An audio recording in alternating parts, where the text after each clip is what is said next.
This is where our Magnablend site was that had burned down, and this is the area where all those frac tanks are. And this area up I'm showing here, this is about 150 acres of property north of Magnablend across the highway that every time it rains I get massive amounts of water that are flowing down this creek that run right by Magnablend. And the problem with that is that since that creek was an impacted area from the fire water that washed the chemicals down, every bit of water that flows through here, I have to control it, contain it, test it, make sure that it meets the disposal standards, and then discharge it.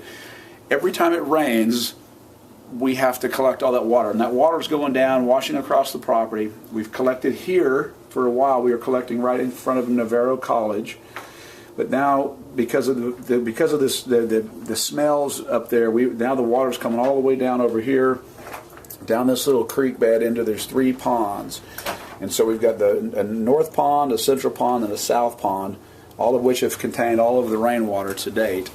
And in this last storm, we estimate it was at least a 3 million, possibly 4 million gallon rain that we've collected. So we've collected in these ponds.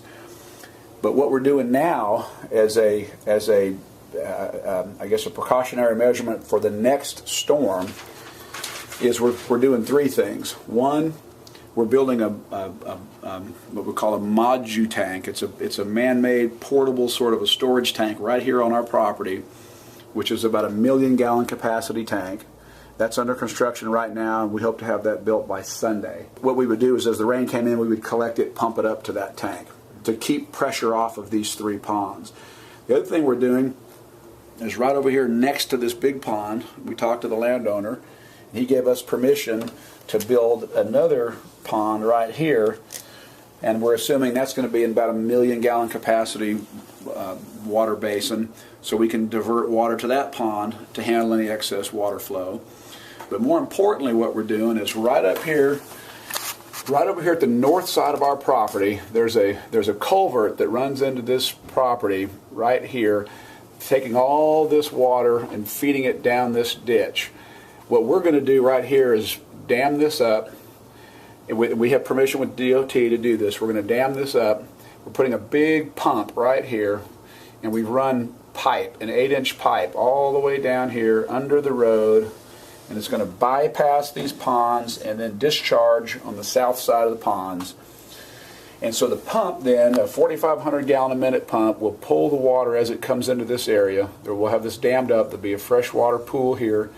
We'll essentially divert the water that otherwise would have run right down my ditch and been impacted. Now we're going to pump it through a pump, through a pipe. It will not be impacted and will then be discharged south of the pond. What that does is it gives me relief from about 70% of the rainwater that's going to be coming. So with that measure, this modu tank and this man-made tank here, we're prepared for the next couple of big storms. In the meantime, what we're doing is we continue to pump water from these ponds. We're pumping them north up here into our frac tank bank, testing the water, verifying it meets the discharge standards, and then we're pumping out to a place called PSC, which is we're filling trucks every day. They're running north with the water to dispose of it, and we're also discharging to the Waxahachie POTW per a permit that we have with them. So between the POTW and the discharge out to these other waste facilities, we're moving a lot of gallons, but we're trying to be realistic. The rain can come and give us a whole lot more grief faster than I can get rid of it. So these are our backup plans, these ponds and this pumping mechanism. So that kind of gives you the backstory of what we're doing to handle the rain.